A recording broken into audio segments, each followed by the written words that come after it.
राज्याचे काळजीवाहू मुख्यमंत्री एकनाथ शिंदे यांनी एक पत्रकार परिषद घेतली आणि त्या पत्रकार परिषदेत घोषणा केली की नरेंद्र मोदी आणि अमित शहा यांचा जो महायुतीच्या बाबतीत काय निर्णय असेल तो आमच्यासाठी अंतिम असेल आणि त्या निर्णयात आमचा कुठेही आम्ही आडवाट आणणार नाही किंवा अडसर ठरणार नाही।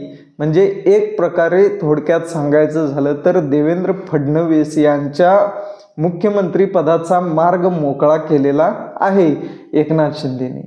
2.5 वर्षापूर्वी ज्यावेळी एकनाथ शिंदेनी जे बंड केलं किंवा जी काही सुरत गुवाहाटी मार्गे वारी करून आले आणि सरकार स्थापन झालं त्यावेळी भाजपनं आपले 105 लोक दाबून ठेवले। 105 लोकांचं त्यांच्याकडं जी संख्या होती त्या संख्याबळाला दाबून ठेवलं आणि म्हणजे अक्षरशः त्यांनी मनावर दगड ठेवलं होतं। मनावरती दगड ठेवून एकनाथ शिंदेंना मुख्यमंत्री केलं।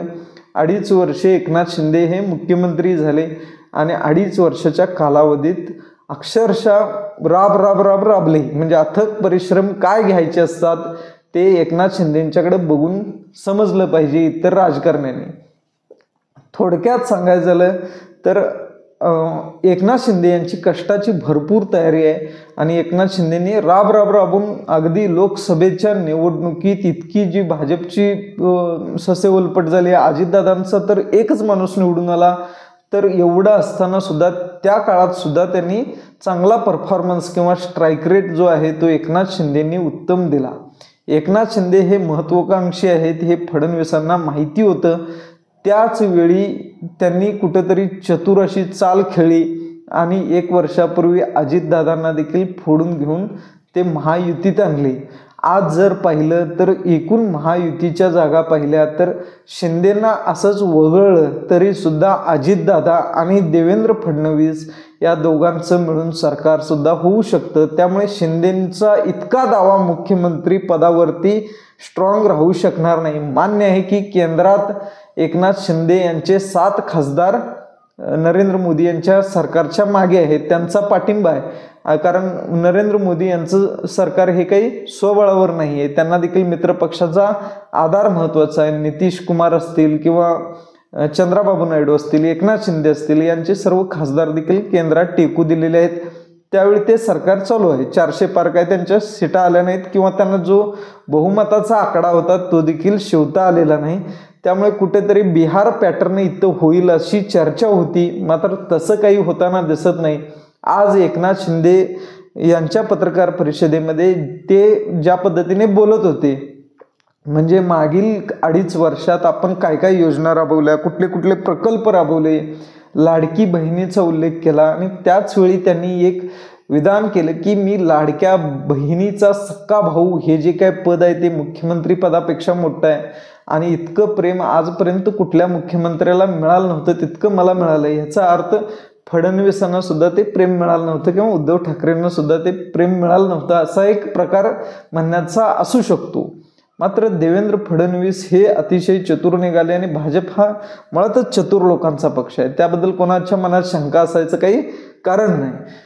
भाजपने अजितदादांना ज्यावेळी आत महायुतीमध्ये घेतलं त्यावेळीच शिंदे यांचा थोडाफार पत्ता कट झालेला होता, तो शिंदेंच्या ध्यानात आला नसेल, पण अजितदादांना पक्क माहीत होतं किंवा एकनाथ शिंदेंना देखील त्याची कल्पना इतकी आली नसेल, पण देवेंद्र फडणवीसांनी व्यवस्थित केलं।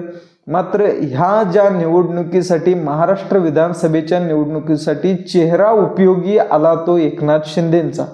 जर देवेंद्र फडणवीस या महायुतीचा चेहरा असते तर कदाचित महायुतीला इतकं यश मिळालं नसतं। कारण ज्या काही योजना आहेत किंवा शासन आपल्या दारी, मुख्यमंत्री आपल्या दारी असे जे कार्यक्रम आहेत, इव्हेंट आहेत, हे राबवले कोण खऱ्या अर्थाने तर ते एकनाथ शिंदेने राबवले। मुख्यमंत्री वैद्यकीय सहायता कक्ष अशा ज्या बऱ्याच योजना आहेत त्या मुख्यमंत्र्यांनी चालू केल्या, एकनाथ शिंदेनी चालू केल्या। त्यांनी इतकं परिश्रम आणि कष्ट घेतलं या दरम्यान, त्यामुळे एकनाथ शिंदेंचा कुठंतरी कष्ट घेण्याचा किंवा त्यांचा जो लोकसभेतील परफॉर्मन्स आहे, त्यांच्या इलेक्शन म्हणजे लढण्याचं जे स्किल आहे आणि एक एकनाथ शिंदेना कार्यकर्त्याला काय लागतं याची जाणीव आहे असं माझं तरी म्हणणं आहे.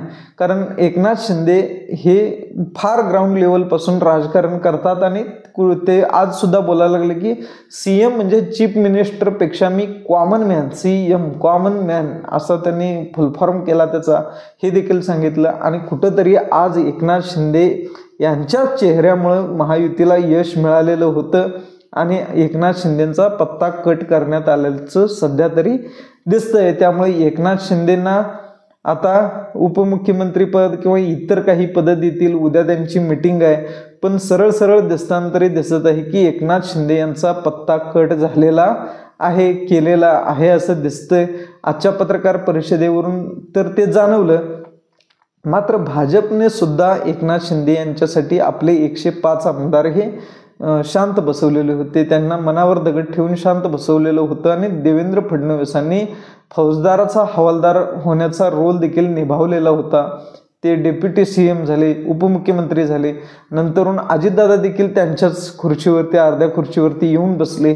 नंबर 1 आणि नंबर 2 असे उपमुख्यमंत्री बसले होते. एवढा त्याग भारतीय जनता पार्टीने केला.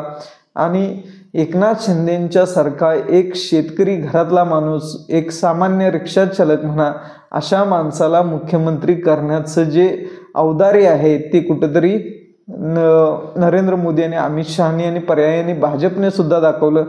कारण त्यांना कदाचित ठाकरे हा ब्रँड संपवायचा असेल, त्यासाठी त्यांनी इतकं धाडस केलं असेल. उद्या भविष्यात जर एकनाथ शिंदे मुख्यमंत्री झाले नाहीत तर उद्या शिंदेंच्या सेनेतले लोकसुद्धा भाजपमध्ये जातील की काय हे देखील, याची देखील शाश्वती देता येत नाही. राष्ट्रवादी अजितदादांच्या गटातले देखील किती लोक अजितदादांसोबतच राहतील याची शाश्वती देता येत नाही. जर शिंदे मुख्यमंत्री झाले नाहीत तर याचे परिणाम वेगवेगळे होणार आहेत आणि पुढं कदाचित भाजप हा एकटाच लोकसभा लढवण्यासाठी फार सक्षम होईल असं सध्या चित्र दिसतंय. जर फडणवीस मुख्यमंत्री झाले तर ते काही होल्ड सोडणार नाहीत, गृहमंत्री सुद्धा सोडणार नाहीत. त्यामुळे भाजप समोर या दोघांचा कितपत निभाव लागतो आता हे बघणं महत्त्वाचं ठरेल. तुम्हाला काय वाटतं की एकनाथ शिंदे जर मुख्यमंत्री झाले नाहीत तर महाराष्ट्रात याचे काय परिणाम होतील, किंवा या दोन छोट्या पक्षांना, राष्ट्रवादी काँग्रेस अजितदादांची आणि एकनाथ शिंदेंची शिवसेना, या दोन छोट्या पक्षांना काय परिणाम भोगावे लागतील आणि भाजप यांना गिळंकृत करेल काय, याबद्दल तुमच्या प्रतिक्रिया कमेंट बॉक्समध्ये कळवा. त्यानंतर जर चॅनलला अजून सबस्क्राईब केलं नसलं तर तेवढं करून घ्या आणि व्हिडिओला लाईक शेअर वगैरे करा. थँक्यू, धन्यवाद.